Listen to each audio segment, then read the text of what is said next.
เนื่องในโอกาสวันสถาปนาโสปลาวครบรอบ50 ปีสันข้าพเจ้าในนามต่างนาบริษัท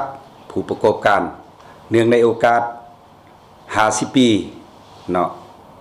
ที่โสปลาวได้สถาปนาประวัติศาสตร์อย่างเป็นทางการในวันที่2 ธันวาคม ปี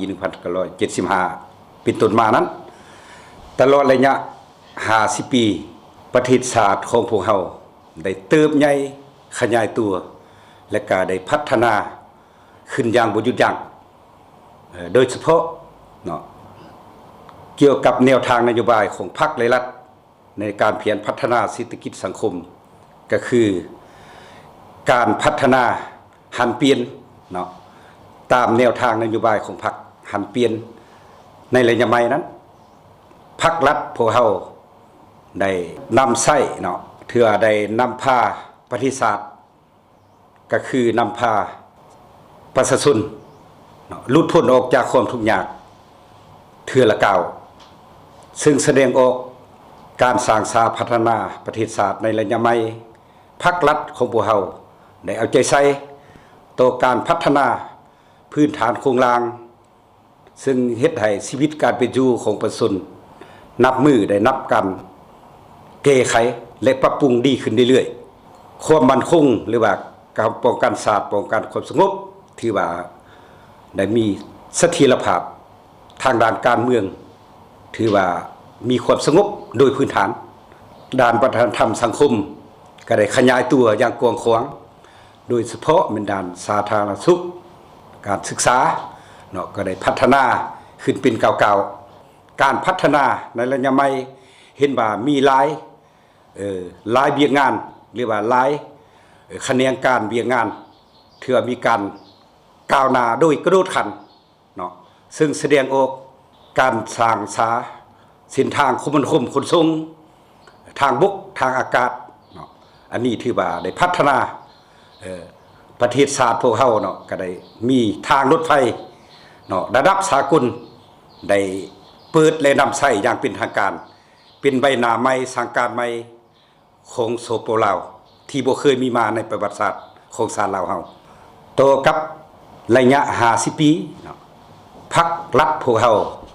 เนาะได้ยังได้เอาใจใส่ผู้พันหัวมือกับสากลอย่างกว้างขวางเฮ็ดให้การหัวมือได้รับการพัฒนาโดยภายใต้การชี้นำนำพาของพรรคประชาชนปฏิบัติลาวตลอดระยะ50 ปีที่ผ่านมาเนาะการสร้างสาพัฒนาประเทศชาติกำลังป้องกันชาติป้องกันความสงบหรือว่าด้านอื่นๆเนาะก็มีความประสบผลสำเร็จตามจังหวะหรือว่าตามวาดกล่าวเดินของแนวทางพรรคเฮาแต่ละระยะที่ว่าปฏิบัติอย่างสอดคล้องตามมติกรมการเมืองของกองประชุมใหญ่แต่ละสมัยแต่ละระยะในนามบริษัทพวกข้าพเจ้าซึ่งเป็นบริษัทผู้ประกอบการตลอดระยะที่ผ่านมาบริษัทพวกข้าพเจ้าก็ได้เอาใจใส่เนาะเฮ็ดหน้าที่ของตน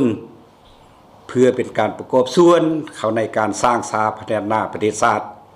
โดยเฉพาะเมียนเบียกงานก่อสร้างเนาะพื้นฐานโครงสร้างซึ่งบริษัทข้าพเจ้าก็ได้รับการ